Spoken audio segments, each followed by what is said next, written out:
Welcome back. Well, the plan was to air our hurricane special, but the softball game going over has truncated our show. So we're going to have that full hurricane special coming your way and additional information coming your way tonight at 10. Meanwhile, we're going to be talking about the tropics. I'm happy to report for this first day of hurricane season, there's no tropical cyclone formation expected during the next 7 days. And that is certainly good news. We don't have any issues, and do not pay attention to GFS models that some people are posting online.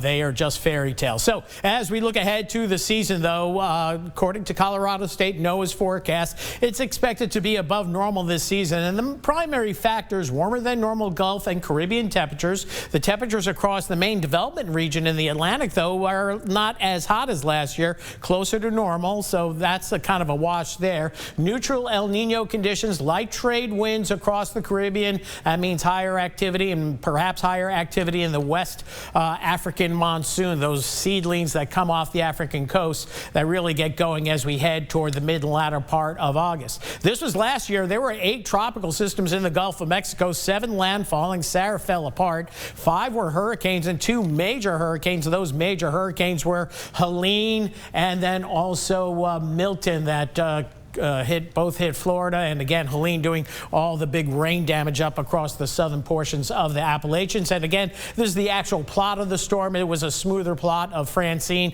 That's the only system we had to deal with last year. Typically, as we look at the month of June, tropical activity gets going in the Gulf, perhaps the Northwest Caribbean. The big outlier was last year's Beryl. That was a Category 5 storm at one point, made landfall as a Cat 1 on the upper Texas coast. Our weather looking nice and quiet, and that's the way it's going to stay. We take a look at Doppler radar. We have some action back to the west, but elsewhere it is quiet, and that's the way it should go through the evening hours. Then tomorrow, much the same as today, temperatures topping out in the upper 80s. So it's going to be a little bit warmer, but not much shower activity across the area. So hour by hour, temperatures gradually dropping down to the comfort zone for tonight. Enjoy it, because humidity is going to be on the rise later this week. Tomorrow, it'll be several degrees warmer, and rain chance no higher than 5%. We get into that 10-day forecast. We're looking at a gradual warm up and slight rain chances toward the end of the week. But look at that humidity and those dew points, those overnight lows, mid to upper 70s.